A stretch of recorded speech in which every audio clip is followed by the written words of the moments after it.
Apa kata beliau? Kamu saling berbangga-bangga, sampai dikubur pun kamu berbangga-bangga. Bukan sampai dikubur itu berhenti berbangga, sampai dikubur pun kamu tetap juga berbangga-bangga. Cobalah kita tengok di kubur. Ini kubur Tuan Fulan, ini kubur Ustadz Fulan, ini kubur. Saya pernah ziarah ke kubur, datang kawan saya.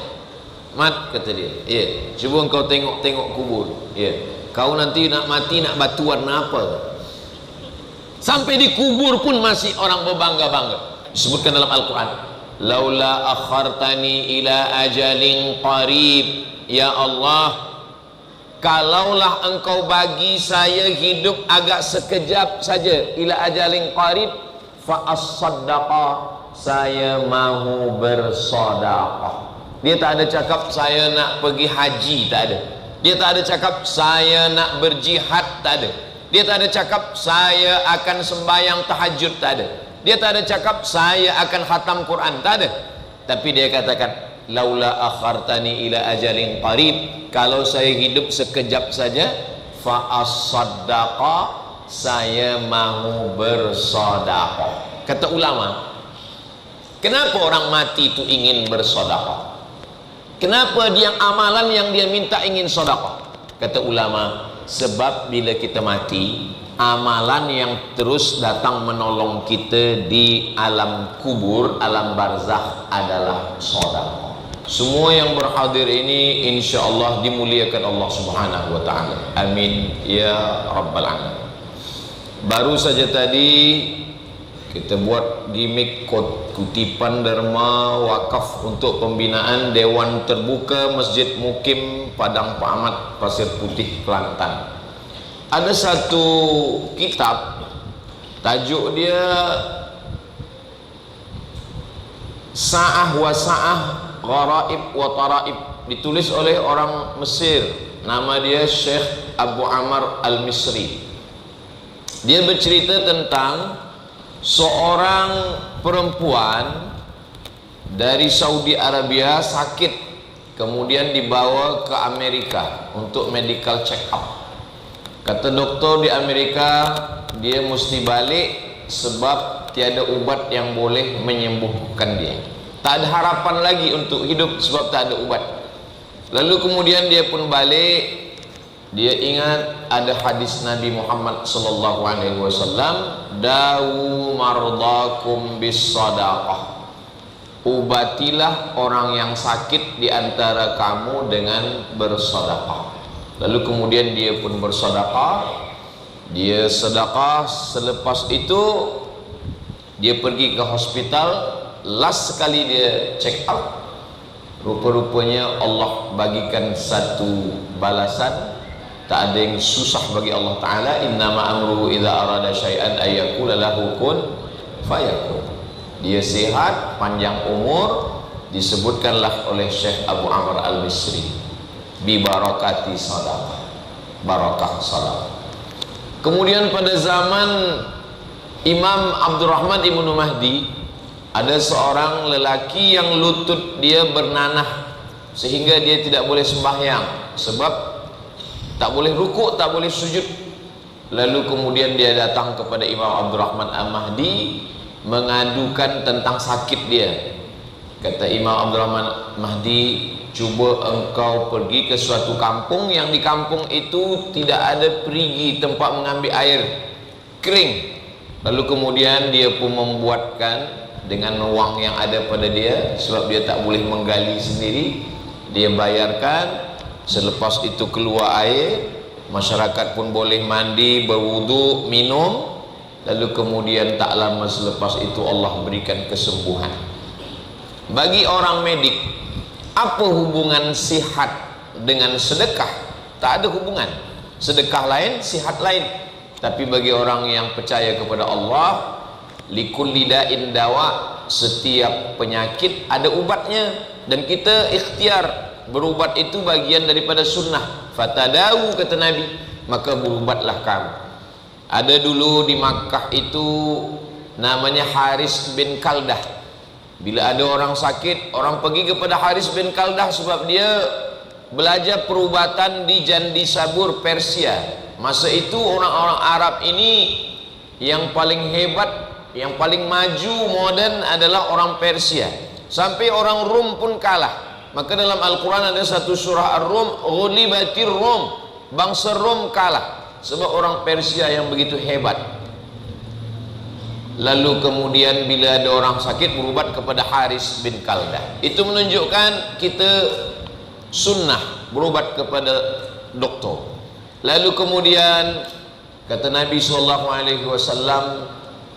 ada satu makanan, minuman, alaikum bisyifa'aini, hendaklah kamu berubat dengan dua ubat. Yang pertama al-asal, yang kedua wal Quran. Wa nunazzilu minal Qur'ani ma huwa syifa, kami turunkan Al-Quran ini sebagai syifa. Bahasa Arabnya ubat ni dua. Yang pertama syifa, yang kedua dawa. Kenapa Allah tak mengatakan wa nunazzilu minal Qur'ani ma huwa dawa? Sebab dawa bila diminum, dimakan, boleh sihat, boleh tak sihat. Bahkan beberapa ubat diminum bukan sihat, mati. Tapi kalau syifa, dia mesti sihat. Maka Nabi mengatakan alaikum bisyifa'aini, hendaklah engkau berubat dengan dua ubat. Itu yang disebut sekarang dengan tibbun nabawi, ubat-ubat daripada madu. Kemudian cuma sekarang orang banyak takut minum madu ni sebab bila dia minum bukan sihat tapi gula dia pula naik. Rupanya madu pun madu tak original. Banyaklah yang bertanya ke saya, macam mana kita boleh tahu madu ni original Ustaz? Kata saya, senang aja, bawa balik ke rumah. Kalau isteri marah berarti original. Tak ada perempuan. Kemudian kata Nabi SAW, likulli da'in dawa, setiap penyakit ada ubat. Di antara ubatnya adalah al-habbatus sauda syifa'un min kulli da'. Habbah macam jintan hitam, dimasak dalam satu cawan, kemudian biarkan air dia berkurang hingga setengah, selepas tu air diminum. Zaman dulu macam tu, dimasak dalam air. Sekarang ni orang dah buat minyak dia atau dimakan dalam bentuk kapsul. Ini semua adalah ubat-ubat. Tapi salah satu ubat yang diajarkan Nabi adalah dawu mardakum bis sadaqah, dengan bersedekah. Pada masa zaman salaf dulu pun ada orang yang dah cuba, pada masa Imam Abdurrahman bin Mahdi. Pada masa moden pun ada orang yang dah cuba, yang diceritakan oleh Syekh Abu Ammar Al-Misri. Dan pada masa saya pun ada juga orang yang cuba. Di kampung tempat saya bagi tazkirah. Lepas saya bagi tazkirah, saya pergi parking, ambil kereta, datang seorang lelaki. Ustaz Somad, ya, isteri saya sakit. Kata doktor, mohon maaf, di dalam rahimnya ada kista sebesar duit logam, sebesar koin. Nanti bila kista ni diangkat di dalam rahim, nanti mohon maaf, istrinya tak boleh mengandung lagi. Mesti operate, diangkat kista. Sebab nanti bila tidak, dia makin besar, makin parah, makin teruk. Maka kata doktor, ini mesti diangkat. Dan bila diangkat, rahim hilang dan tak boleh mengandung lagi. Isteri dia menangis. Isteri menangis sebab dia tak boleh punya anak. Isteri menangis, suami pula tersenyum. Kenapa dia senyum? Tanyalah pada yang senyum-senyum. Dia ingat hadis Nabi, dawu mardakum bis sadaqah. Dia pun bersedekah. Dia sedekah, dia sedekah, dia sedekah. Lepas itu dia cek pergi hospital. Dia tengok rupa-rupanya kistanya mengecil, hilang. Kata doktor, awak makan apa? Saya makan macam biasa, tapi saya amalkan hadis Nabi SAW, dawu mardakum bis sadaqah. Hendaklah kamu berubat dengan sedekah. Ubat dengan madu juga, ubat dengan habbah sauda, ubat dengan tabib, ubat dengan doktor, tetap. Sebab ini semuanya adalah sunnah. Tapi ubat dengan sedekah, dawu mardakum bis sedekah. Dan selepas itu bila dia cek, ternyata kata doktor, awak tidak perlu operate, rahimnya selamat, sakitnya sembuh sihat, dan boleh punya anak lagi. Istrinya tersenyum, lakinya pula menangis. Jadi yang saya sampaikan ini ada pada masa lampau, ada pada masa modern, dan ada terjadi di tempat saya sendiri, tentang masalah dawu mardakum bis sadaqah, berubat dengan sedekah. Terus apalah yang ingin Ustaz sampaikan?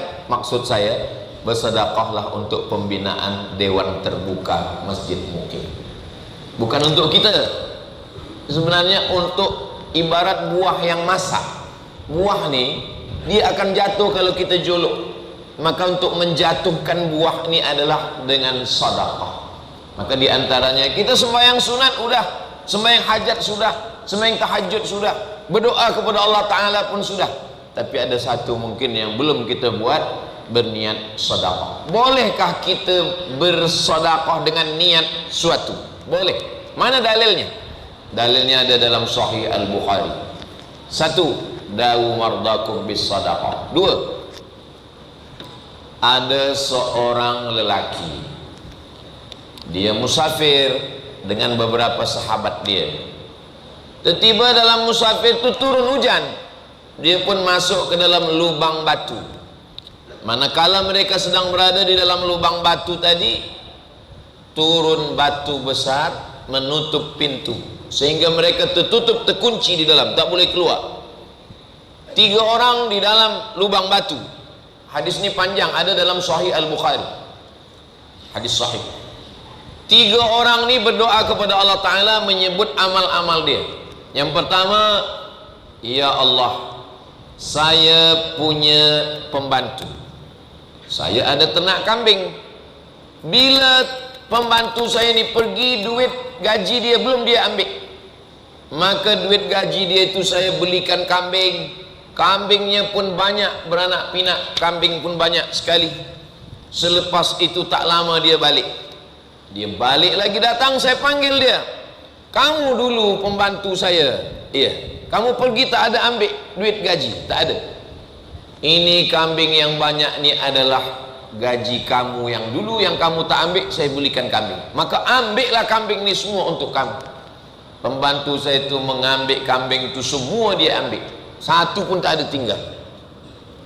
Ya Allah, kalau memang sedekah ini boleh saya jadikan sebagai tawassul untuk beribadah, bukakanlah pintu lubang batu.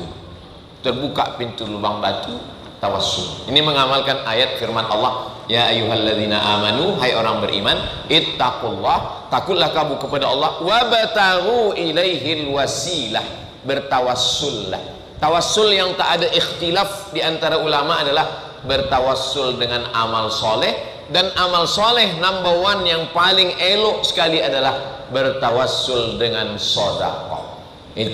Itu boleh orang bertawassul kepada Allah dengan menyebut sedekah. Ini hadis. Ya Allah, berkat sedekah saya, maka bukakanlah pintu lubang batu ini. Jadi kalau kita sekarang, bolehkah kita bertawassul? Boleh, berdasarkan hadis ini. Macam mana kita bertawassul? Ya Allah, berkat wakaf dewan terbuka Masjid Mukim ni, bukakanlah. Kita tak ada lubang batu. Lubang batu ni adalah simbol, maknanya kesusahan-kesusahan hidup. Berkat infak, sedekah, wakaf untuk apa nama? Dewan terbuka Masjid Mukim ni, ya Allah, bukakanlah. Dalam ni juga kata dia, saya punya seorang ibu, ada istri dan ada anak. Saya balik ke rumah membawa susu kambing. Anak saya menangis, saya lapar, tak saya bagi. Saya tunggu ibu dan ayah saya terjaga dari tidur. Bila ayah dan ibu saya terjaga, baru saya bagi susu kambing. Baki-bakinya barulah saya bagi kepada istri dan anak saya. Kalau memang buat baik saya, bakti saya kepada ibu bapa ini boleh saya jadikan sebagai tawassul, bukakanlah pintu lubang batu ini, ya Allah, terbuka. Ini dalil bahwa boleh bertawassul dengan bakti kepada ibu bapa. Yang ketiga, lelaki yang ketiga ini bertawassul juga, bukan dengan sedekah, bukan dengan birrul walidain. Kata dia, mohon maaf, saya jatuh cinta dengan sepupu saya. Dan maaf, kami hampir berzina. Tapi manakala saya hampir melakukannya, tak jadi sebab saya takut kepada engkau. Kalau dengan takutnya kepada engkau ini saya boleh bertawassul, maka bukakanlah pintu lubang batu. Ketiga-tiganya boleh disebabkan 3 amal. Amal yang paling utama sedekah. Amal yang kedua bakti kepada ibu bapa. Amal yang ketiga takut kepada Allah. Jadi kalaupun kita tak ada harta, kita tak ada ibu bapa, kita masih ada satu harapan, takut kepada Allah Subhanahu wa ta'ala. Amal kepada ibu bapa, amal badan. Amal bersedekah, amal harta. Kalaupun tak ada ibu bapa, tak ada sedekah, masih ada harapan satu, amal takut kepada doa yang diajarkan Nabi dan pesan khatib di atas mimbar hari Jumat, ittaqullah, takutlah kepada Allah. Jadi kita boleh berdoa, ya Allah, saya bertawassul kepada engkau berkat rasa takut saya kepada engkau. Kita tanamkan takut di antara doa yang diajarkan Nabi, Allahumma qsim lana min khasyatika ma yaqulu bainana wa baina ma'asik. Tanamkan rasa takut dalam hati saya, dengan rasa takut itu saya menjauh daripada maksiatmu. Mudah-mudahan kita dan anak-anak kita ada rasa takut kepada Allah Subhanahu wa ta'ala. Yang pertama, dawu mardakum bis shadaqah. Yang kedua, bertawassul dengan sedekah. Yang ketiga, sampai berapa nih Ustaz? Sampai nampak jamaah tertunduk. Yang ketiga, shadaqatus sirri tadfa'u mitatassu. Yang ketiga, shadaqatus sirri tadfa'u mitatassu. Sedekah menolak mati su'ul khatimah. Selama ini kita dah tolak su'ul khatimah dengan doa, Allahumma khtim lana bi husnil khatimah wa la takhtim alaina bi su'il khatimah. Selama ini kita dah tolak su'ul khatimah dengan sembahyang hajat, usalli sunnatal hajat, supaya selamat dari su'ul khatimah. Selama ini bila jumpa dengan tok-tok guru, tuan-tuan guru, minta, tuan guru doakan saya supaya saya mati husnul khatimah. Adik, tapi ada satu cara yang belum kita buat. Apa dia? Shadaqatus sirri tadfa'u mitatassu. Sedekah menyelamatkan diri dari mati su'ul khatimah. Jadi banyak orang salah berfikir. Sebab salah berfikir ni maka dia salah bercakap. Sebab salah bercakap ini dia akan salah berbuat. Saya dah tolong masjid, saya dah tolong buat diwan terbuka. Sebenarnya sedekah ni bukan menolong masjid, bukan menolong diwan terbuka, tapi sedang menolong diri kita di hadapan Allah Subhanahu wa ta'ala.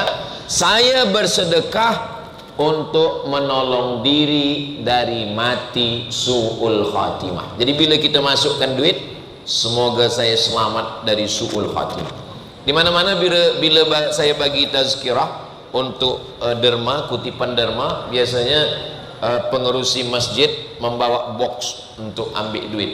Tapi di masjid Padang Pak Ahmad ni dia tak ada box, sebab dia terus saja transfer banking, dia guna barcode.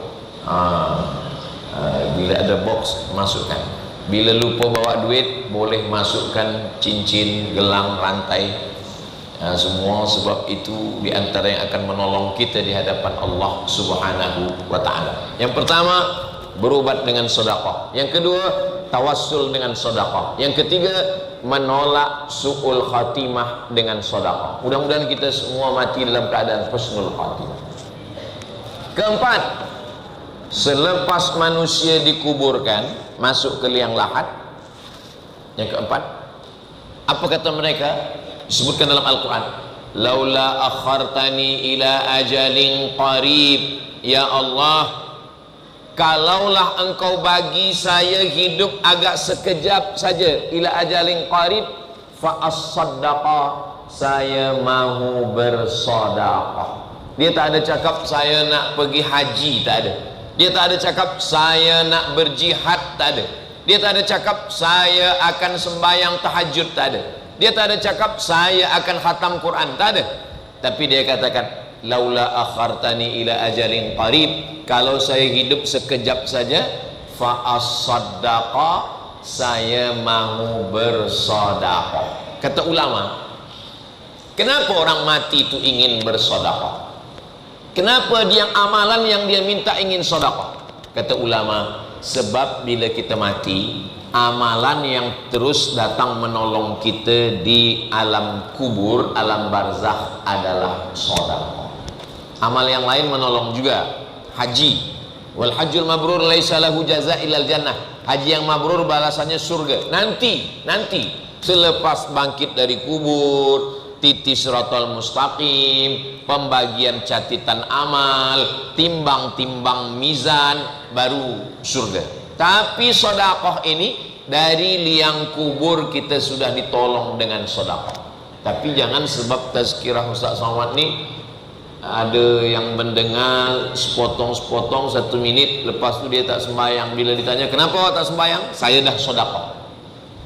As-salatu imaduddin, sembahyang ni tiang agama. Maka sedekah ini macam dinding tak boleh kuat kalau tak ada tiang yang kuat. Sembahyanglah yang utama, tapi tiang pun kalau tak ada dinding, kita boleh selesa dalam masjid ni sebab ada tiang. Kita bersedekah, maka diantaranya adalah sedekah sebagai penolak bala penyakit, sedekah sebagai untuk tawassul, sedekah selamat dari su'ul khatimah, sedekah adalah amalan yang menyelamatkan di dalam liang lahat.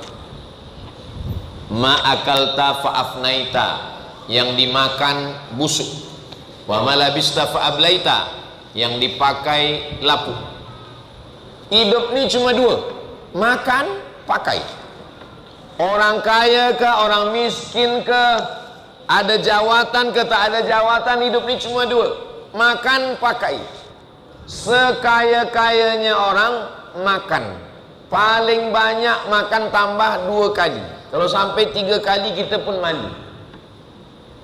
Sekaya-kaya orang pakaian paling banyak 3 lapis. Nah, saya ni 3 lapis nih. Dalam satu, ini 2, ini 3. Kalau ada orang pakai 4 lapis bukan kaya, demam. Hidup ni cuma 2, makan, pakai. Rumah, pakai. Kereta, pakai. Makan, pakai. Makan pun sekarang tak boleh banyak-banyak. Nak makan udang, kolesterol. Nak minum gula, diabetes. Takut makan. Maka 3. Yang pertama yang dimakan busuk, yang dipakai lapuk, yang diwakafkan untuk dewan terbuka. Kenapa Ustaz sebut terus? Dia setiap 5 menit mesti disebut. Yang kita pakaikan untuk dewan terbuka, itulah yang akan kekal hingga hari kiamat. Kita dari tanah masuk ke lubang tanah, dimakan cacing tanah, habis. Tapi siapa dulu yang mewakafkan tanah nih? Siapa yang mewakafkan masjid nih? Masya Allah, patutlah sejuk, helikopter di atas. Betuah orang yang berwakaf nih. Jadi siapa yang mengatakan, oh masjid dah cantik, tapi diwan terbuka masih ada kesempatan lagi. Bukan kita nak tolong masjid, kita bukan tolong masjid, kita sedang menolong diri kita sendiri di liang lahat. Yang menyertai kita hanya tinggal sedekah. Anak sehari saja datang dia menangis di kubur kita, lepas tu dia pun lupa. Ustaz Abdul Somad, kata jamaah datang jumpa saya, ya Tuan Haji, semalam saya ziarah ke makam kubur abang saya. Macam mana? Lalangnya setinggi tegak. Rupa-rupanya anak-anak dia yang dia sayang dulu tak ada berziarah kubur. True story, kisah nyata. Anak pun lupa. Isteri macam mana pula? Isteri menunggu kita hanya 4 bulan 10 hari. Selepas itu dia pun diambil orang lain. Surat kereta bertukar, surat tanah bertukar, surat nikah pun bertukar. Apa yang boleh menyertai kita bersama? Itulah yang diceritakan Allah dalam Al-Quran. Laula akhartani ila ajalin qarib, bagilah saya masa sekejap saya untuk hidup. Seandainya hidup 1 minit, apa yang kau buat? Sembahyang pun tak sempat. Fa as-saddaqa, saya ingin bersedekah. 6. Yang keenam, nanti sampai masanya kita bangkit dari kubur.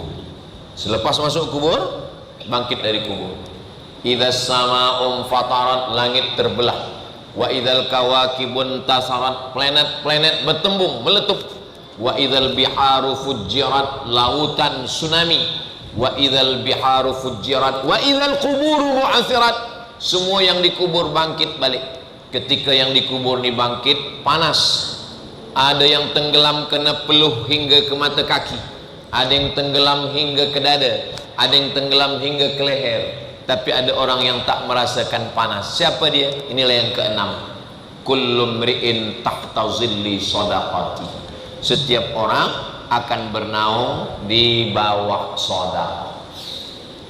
Di luar sana panas, tapi ada orang yang di bawah pokok kayu, pokok kelapa tak panas. Kita di dalam ni tak panas sebab ada atap. Di padang mahsyar adakah pokok kayu? Adakah? Tak. Wa takunul jibalu kal ihnil manfush, macam bulu kambing yang dihembus angin. Tak ada lagi tempat bernaung, tak ada tempat berlindung, tak ada tempat selamat.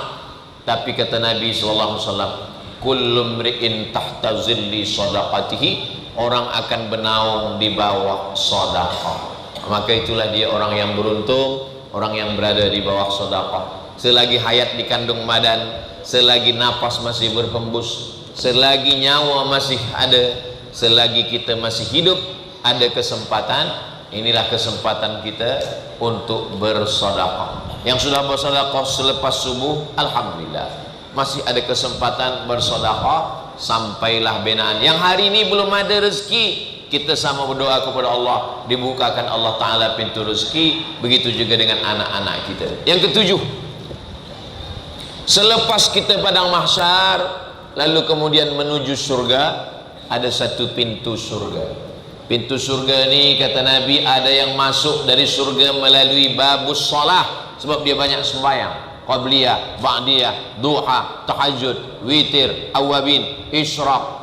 Ada yang masuk dari pintu babur rayyan, sebab dia banyak puasa sunat, 6 hari di bulan Syawal, puasa Nabi Daud, puasa Ayyamul Bait 13, 14, 15. Ada yang masuk surga dari babul jihad, sebab dia berjihad di Palestin. Mudah-mudahan Allah menolong saudara kita di Gaza, Palestin. Ada yang masuk surga dari babul kazimin al-ghaiz, masuk surga sebab melawan marah. Tapi ada satu pintu kata Nabi, babus sedekah, masuk surga dari pintu sedekah. Mudah-mudahan kita semua ini termasuk yang masuk surga dari babus sedekah, insyaallah. Ada orang-orang yang masuk surga min haitsu syaa, dari pintu mana saja kamu nak masuk, masuklah. Di antaranya adalah Sayyidina Abu Bakar Siddiq. Abu Bakar masuk dari babul jihad sebab dia berjihad. Abu Bakar masuk dari babul kazimin al-ghaiz sebab dia orang tua yang menahan amarah. Abu Bakar masuk dari babus shalah sebab sembahyangnya banyak. Abu Bakar masuk dari babus sedekah sebab sedekah dia banyak. Abu Bakar masuk kaki. Kalau kita tak berdarah berjihad di Palestina, kalau kita tak sanggup menahan marah, maka kita pilih satu pintu, babul sedekah, masuk daripada pintu babus sedekah. Apa kata Nabi sallallahu alaihi wasallam? Sab'atun yuzilluhumullah, 7 golongan manusia akan dapat naungan Allah. Yauma la zilla illa zilluh, pada hari itu tak ada tempat berlindung, tak ada tempat bernaung. 7. Di antara yang 7 itu kata Nabi, rajulun tasaddaqa bi sadaqatin, seseorang yang memberikan sedekah, fa akhfaha, dia sembunyikan, hatta la ta'lamu shimaluh, sampai tangan kirinya tak tahu, ma anfaqat yaminuh, apa yang dibagi oleh tangan kanan. Itu maka kadang bila ada orang bersedekah, dia masukkan duit, tangan kiri dia masukkan poket. Bila kita tanya kenapa, supaya tangan kiri tak tahu. Sebenarnya hadis-hadis ni dia banyak makna yang tersembunyi, tersirat. Bukanlah maknanya tangan kiri tak tahu apa buat tangan kanan. Maknanya supaya kita beramal tidak riya. Tapi bukan berarti sahabat Nabi itu amal dia tidak diketahui sahabat yang lain. Nanti panjang umur sehat badan, bila kita masuk ke Masjid Nabawi, itu ada lantai Masjid Nabawi itu yang bercolor oranye. Itu dulu adalah perigi namanya Bairaha. Yang punya ini namanya Abu Talhah. Sahabat Nabi namanya Abu Talhah. Abu Talhah ni dia punya perigi Bairaha. Sampai hari ini air lebih mahal daripada minyak. Bairaha. Lalu kemudian dia infakkan, dia sedekahkan Bairaha, dia wakafkan Bairaha ini kepada Nabi. Ya Rasulullah, ambillah taman ini. Sekarang dah masuk ke dalam Masjid Nabawi. Ustaz bila pergi umrah? Saya pergi umrah tarikh 18 hari bulan Ogos 2026 dalam program namanya Umrah Akbar bersama Ustaz Abdul Somad. Boleh register dari sekarang bersama Insaf Travel. Dia iklan masuk selepas 30 menit. Begitulah. Saya nak bagi tahu bahwa bukan berarti sahabat Nabi itu bersedekah, sahabat yang lain tak tahu. Sampai hari ini tempat sedekah Abu Talhah itu tetap dibina. Apa maknanya? Kalau tak boleh tulis, kenapa ada wakaf Utsman bin Affan? Itu menunjukkan bahwa boleh orang lain tahu selama kita menjaga hati kita. Kalau kita dah pegang duit, kita pegang duit, ada box untuk bina kutipan derma Dewan Terbuka Masjid Mukim Padang Pak Ahmad.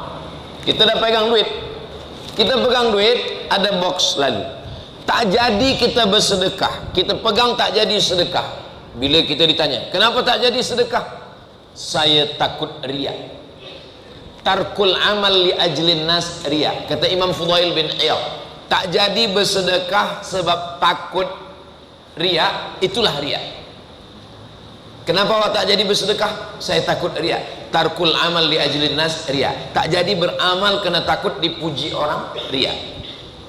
Sebaliknya, bagi tahu ke kawan, ini saya ada duit, saya masukkan. Nanti bila saya masukkan, tolong hidupkan kamera ya. Buat balik masuk. Wal amal li ajlin nas syirik.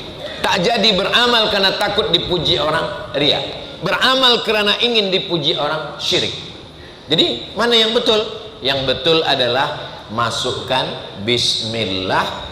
Jaga hati. Kalau terlintas di hati ingin dipuji, ingin digambar, ingin disebut nama, beristighfar, minta ampun kepada Allah Subhanahu wa ta'ala. Tapi kita tahan tak jadi sebab takut dipuji orang, bukanlah suatu perbuatan yang baik. Begitu kata Imam Fudail bin Iyad, yang diambil oleh Imam Abu Hamid Al-Ghazali, bukan kata Ustaz Abdul Somad. Saya tak pernah tazkirah kata saya. Saya hanya mengambil pendapat-pendapat para ulama, menyampaikannya kepada umat, lebih selamat daripada kita yang bukan apa-apa dan bukan siapa-siapa. Begitulah di dalam ajaran Islam Nabi Muhammad SAW. Kalau memang Allah Ta'ala itu maha kaya, Allah kaya, kenapa dia tidak bina masjid? Kenapa Allah tak binakan masjid? Kenapa mesti kita yang membina masjid? Kata setengah orang, zaman moden ni banyak orang menantang agama. Katanya Allah maha kaya, ya. Kenapa dia saja tak bina masjid? Sebenarnya begini, Allah uji badan kita, kita sembahyang. Allah uji lisan kita, kita baca Quran. Allah uji fikiran kita, kita ingat Allah. Allah uji hati kita, kita pun memikir, merenungkan Allah. Tapi ada satu ujian lagi yang kita belum menang. Ujian melawan hawa nafsu memegang uang. Manakala kita pegang ini, disitulah Ustaz Abdul Somad ini pandai bercakap tazkirah tentang sedekah. Ustaz sendiri adakah bersedekah? Saya pernah ditanya orang, Ustaz selalu saya tengok tonton sedekah, Ustaz pernah tak bersedekah? Kata dia, kata saya begini, ini tazkirah saya di mana-mana ni kan direkod, lepas tu nanti diupload. Jadi ada cameraman yang merekodkan, lepas itu diedit, selepas diedit diupload di channel Ustaz Abdul Somad Official. Jangan lupa subscribe, like, share and comment. Itu dari YouTube tuh, channel YouTube itu Satu bulannya dapat, kalau rupiahnya, kalau didolarkan 1000 dolar 15 juta rupiah, 10.000 dolar sebulan. Channel Ustaz Abdul Somad Official itu setiap bulan dapat 10.000 US dollar tiap bulan. Tapi saya tidak ambil 1 dolar pun, tak pernah saya. Kenapa? Karena dulu manakala membuat channel itu, saya dah katakan, berapapun duit yang dapat dari channel ini, semuanya dipakai untuk pondok, beli minyak, beli gula, beli beras, gaji guru, bayar elektrik, habis semua. Makanya kalau ada orang tuduh-tuduh saya, tu Ustaz Somad pakai kereta tu dari duit YouTube tu. Dari mana engkau tahu? Dari suaranya, tup tup tup tup tup. Jadi bila ada orang bertanya, Ustaz ni hanya pandai bercakap saja. Kami pun berbagi juga, tapi sebab kami bukan orang kaya, tak ada jawatan yang kuasa, maka YouTube tu pun boleh juga dipakai.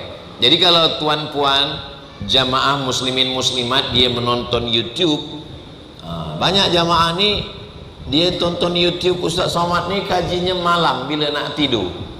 5 minit dia tonton Ustaz, selepas tu Ustaz tu tonton dia hingga subuh. Dia tidur. Ustaz Somad, saya selalulah tonton Ustaz bila nak tidur, selepas itu Ustaz tonton saya. Jadi sebenarnya dia pun ikut juga bersedekah dengan menonton itu. Saya nak bagi tahu bahawa bercakap menggerakkan lidah ni senang saja, tapi ketika kita berbuat ini, itulah yang paling berat. Kenapa Ustaz tahu berat? Sebab saya pun dalam hati saya, banyak juga 10.000 dolar ini. Dari mana? Dari tazkirah yang masuk ke YouTube itu. Tapi kerana kita dah berjanji, al-wa'du dain, janji adalah hutang. Walladzina hum li amanatihim wa ahdihim ra'un. Sifat orang beriman adalah menunaikan janji. Mudah-mudahan kita termasuk orang yang istiqamah menjalankan janji ini, insyaallah. Muslimin muslimat yang dimuliakan Allah Subhanahu wa taala, yang ke-8. Yang ke-8 kata Nabi sallallahu alaihi wasallam, dia bacakan ayat, "Matsalul ladzina yunfiquna amwalahum fi sabilillahi kamatsali habbah." Orang yang menanam satu biji, dia ambil satu biji jagung, dia masukkan ke dalam tanah, ambatat sab'a sanabil, tumbuh 7 cabang. Wa fi kulli sumbulatin mi'atu habbah, dalam satu cabang ada 100. Satu jadi 7. Dalam satu cabang ada 100, 200, 300, 400, 500, 600, 700. Wallahu yudha'ifu liman yasha. Allah lipat gandakan lebih banyak lagi. Wallahu wasi'un alim. Allah itu maha luas nikmatnya. Allah maha tahu siapa yang bersedekah, siapa yang tidak. Apakah semua sedekah kita ini diterima Allah Subhanahu wa taala? Wallahu a'lam. Saya tak tahu sembahyang saya diterima Allah atau tidak, tapi saya terus sembahyang. Kenapa? Karena sembahyang adalah ibadah. Saya tak tahu sedekah saya diterima Allah atau tidak, sebab itu urusan Allah. Tapi saya terus bersedekah. Kenapa? Kerana sedekah adalah ibadah. Kita hanya disuruh beribadah. Masalah terima tak terima itu Allah Subhanahu wa taala. Ada 5 yang dirahasiakan Allah. Tak ada yang tahu siapa dapat taubat nasuha. Tak ada yang tahu siapa dapat solat wusta. Tak ada yang tahu siapa dapat Lailatul Qadar. Tak ada yang tahu siapa dapat haji mabrur. Tak ada yang tahu siapa dapat doa mustajab 1 titik hari Jumat. Tapi tanda-tandanya. Jadi kalau ada ulama dikatakan dia dapat Lailatul Qadar, tanda-tanda itu dia dapat. Apalah tanda amal kita diterima Allah? Tanda amal kita diterima Allah ada berubah. Dulu orangnya marah, cepat marah. Selepas mengaji, alhamdulillah Ustaz Somad, dulu suami saya itu marah, panas barang, nak mengamuk saja. Selepas mengaji mendengar tazkirah Ustaz Somad, alhamdulillah. Cuma sekarang meninggal Ustaz. Dulu sebelum mengaji ini orangnya bakhil, pelit. Kalau ada kutipan derma, cepat-cepat balik. Kalau ada kutipan derma, masuk 1 ringgit.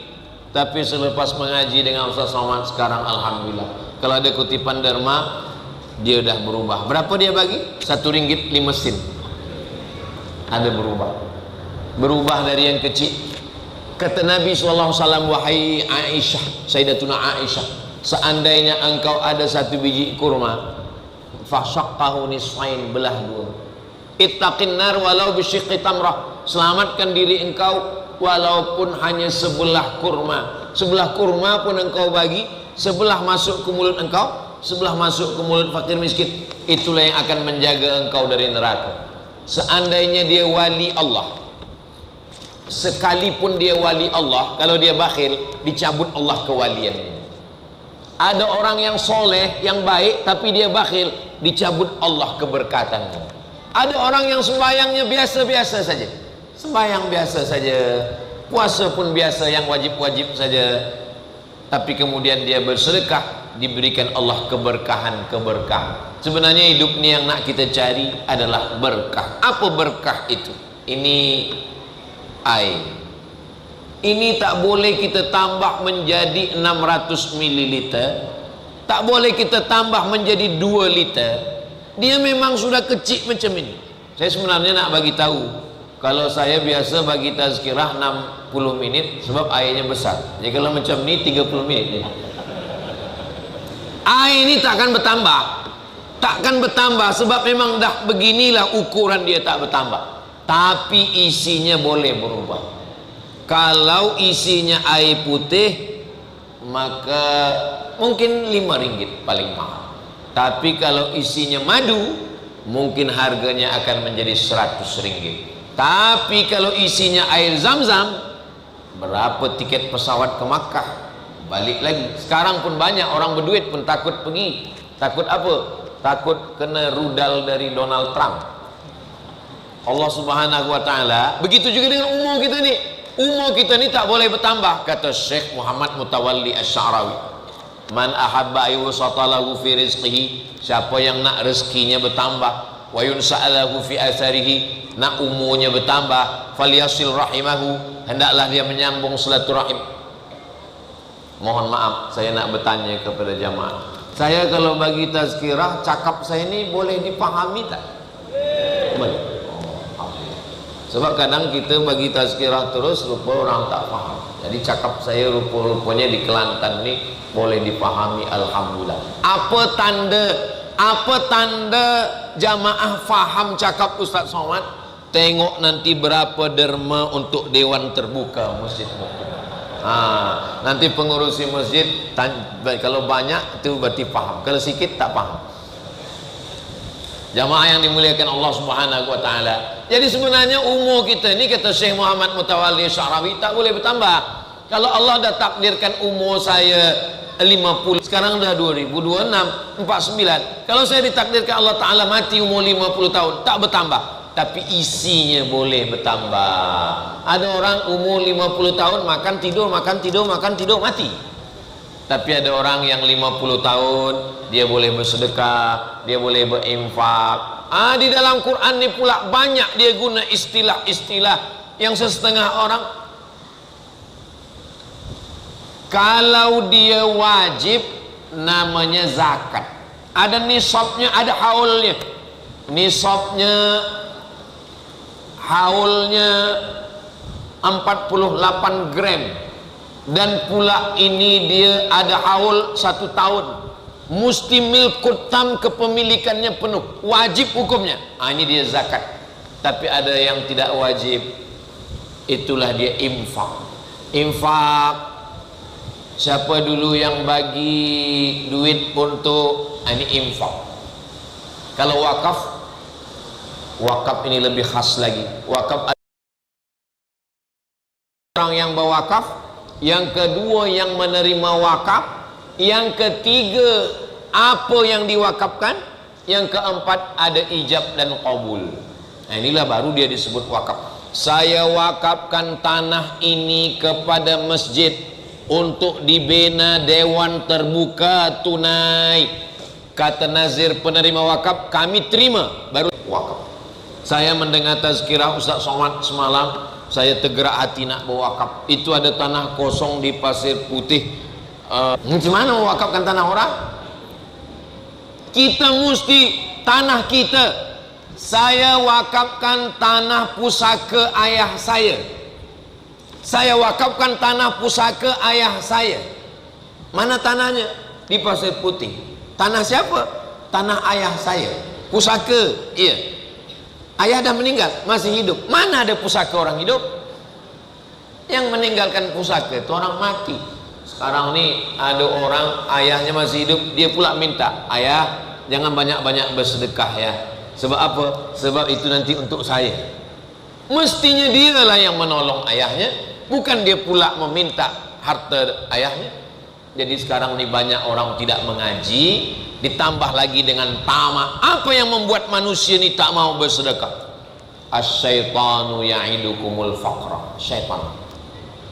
Syaitan selalu membisikkan faqra, fakir. Fakir artinya kurang.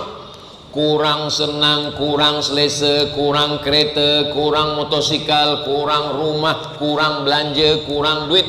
Asyaitanu ya'idukumul faqra. Selepas manusia ini merasa kurang, wa ya'murukum bil fahsya, dia suruh selalu untuk berbuat dosa. Yang menyelamatkan itu adalah dengan banyak mengingat mati. Guna mengingat mati itu 3. Yang pertama, turiqul qulub, melembutkan hati. Yang kedua, tudmi'ul ain, melelehkan air mata. Yang ketiga, tazkiratan lil maut, banyak-banyak mengingat mati. Alhaakumut takasur, manusia ini selalu dilalaikan dengan takasur. Takasur banyak anak, banyak rezeki, banyak kereta, banyak rumah, banyak duit, banyak. Alhaakumut takasur hatta zurtumul maqabir, sampai ke kubur. Makna hatta zurtumul maqabir ini kata ulama 2. Yang pertama, hatta zurtumul maqabir, kamu selalu berbangga-bangga sampai kamu masuk kubur. Tapi ada makna kedua. Kata Syekh Atiyah Saqar, apa kata beliau? Kamu saling berbangga-bangga sampai di kubur pun kamu berbangga-bangga. Bukan sampai di kubur itu berhenti berbangga, sampai di kubur pun kamu tetap juga berbangga-bangga. Cobalah kita tengok di kubur. Ini kubur Tuan Fulan, ini kubur Ustadz Fulan, ini kubur. Saya pernah ziarah ke kubur, datang kawan saya. Mat, kata dia, iya, coba engkau tengok kubur. Iya, kau nanti nak mati nak batu warna apa? Sampai di kubur pun masih orang berbangga-bangga. Sebab dulu mereka, orang Arab jahiliyah, bila ke kubur, mereka akan berbangga-bangga di kubur. Hai Fulan bin Fulan orang paling kaya. Hai Fulan bin Fulan kalau perang tak pernah kalah. Hai Fulan bin Fulan banyak harta. Hai Fulan bin Fulan tinggi kuasa. Sampai di kubur pun dia tetap juga berbangga-bangga. Bukan di kuburku dia berhenti berbangga. Padahal manusia ini hanyalah setumpuk daging busuk yang akan dimakan cacing tanah. Maka kalau kita sedar hakikat mati, hari Jumat ziarah kubur, berkirim doa arwah, bersedekah. Orang-orang tua kita mengajarkan sedekah ni dari kecil lagi. Kadang orang tua bagi duit pada anak-anak yang membagikan. Itu semua adalah bagaimana dengan Nabi Muhammad sallallahu alaihi wasallam. Nabi manakala meninggal dunia, maka harta warisannya itu nahnu ma'asyirul anbiya, kami nabi-nabi tak meninggalkan warisan. Wa ma taraknahu sadaqah, yang kami tinggalkan ini adalah sedekah. Itu maka ketika Sayyidatuna Aisyah meminta tanah Fadak, apa kata Sayyidina Abu Bakar Siddiq? Itu sudah disedekahkan Nabi Muhammad sallallahu alaihi wasallam. Oh, kerana yang boleh bersedekah hanya orang kaya saja. Apa kata Nabi? Tabassumuka fi wajhi akhika sedekah. Senyummu ke wajah saudaramu sedekah. Sedekah bukan hanya uang. Yang uang infak, tanah wakaf, padi beras zakat, emas zakat, uang infak. Tapi kalau sedekah, tabassumuka, senyum pun sedekah. Maka kalau masjid buat box, itu ada box masjid, jangan tulis box, yang tepat box infak, jangan tulis box sedekah. Sebab kalau tulis box sedekah nanti orang lalu senyum saja dia. Yang paling tepat adalah box infak, supaya dia masukkan duit. Tapi itulah adilnya Allah Ta'ala. Kenapa senyum pun sedekah? Sebab ada orang yang miskin, yang dia tak ada duit, tapi dia boleh tersenyum walaupun hidupnya pahit, walaupun susah, walaupun sakit, dia boleh tersenyum. Tabassumuka fi wajhi akhika shadaqah, likulli sulama minkum shadaqah. Setiap tulang-tulang ini ada sedekah. Rupanya tiap-tiap tulang-tulang ini ada sedekah. Likulli tasbihatin sedekah, subhanallah subhanallah subhanallah. Likulli tahmidatin sedekah, alhamdulillah alhamdulillah alhamdulillah. Likulli takbiratin sedekah, Allahu akbar Allahu akbar Allahu akbar. Jadi kalau yang sampai nisab zakat, yang ada tanah wakaf, yang ada emas infak, yang ada tak juga ada, maka bersedekahlah dengan tulang-tulang, subhanallah walhamdulillah wala ilah. Tak juga ada, tersenyum. Tersenyum pun tak boleh, mati aja lah. Apalagi yang boleh kita buat sebagai amal kepada Allah subhanahu wa ta'ala. Tadi saya mula tazkirah pukul 2:30, sekarang dah pukul 3 suku. Kami turun tadi dari atas pukul 2 suku. Jadi saya dah sampaikan tazkirah ni lebih kurang 50 menit. Oh, dia dah berbunyi, berarti waktu dah habis. Jamaah yang dimuliakan Allah subhanahu wa ta'ala, rezeki manusia ni macam ada tinggi, ada sedang, ada rendah. Badan manusia pun macam ni, ada kurus, ada sedang, ada gemuk. Muka manusia pun macam ni, ada handsome, ada kurang, ada jauh. Kulit manusia pun macam ni, ada putih, ada hitam, ada legam. Rezeki pun macam tu juga. Jadi kalau Allah bagi kita rezeki, apa kata orang? Alhamdulillah, ini rezeki saya. Sebenarnya itu adalah ujian yang diberikan Allah subhanahu wa ta'ala. Memang sedap suara nyanyi sambil didengar makan lupis. Kalau mic sudah berbunyi, tanda waktu sudah habis. Jamaah yang dimuliakan Allah subhanahu wa ta'ala, itulah yang boleh saya sampaikan pada kesempatan ini. Saya mengajak kepada kita semua untuk menderma pembinaan Dewan Terbuka Masjid Mukim Padang Pak Ahmad, Pasir Putih, Kelantan. Mudah-mudahan apa yang kita lakukan ini diridhoi Allah subhanahu wa ta'ala. Bagi yang sudah berwakaf, barakallahu lakum fima a'taitum wa barakallahu lakum fima abqaitum wa ja'alaha lakum tahuran. Mudah-mudahan dibukakan pintu rezeki, menjadi wasilah amal soleh, menjadi asbab turunnya rahmat dan barakah. Bagi yang sudah berwakaf, diberikan rezeki berlimpah, dijadikan sebagai keluarga sakinah mawaddah warahmah, diberikan kebaikan dunia dan di akhirat. Di akhir tazkirah barulah keluar box dan kantung-kantung. Sila masukkan yang ada duit. Ustaz Somad pun ada duit sikit.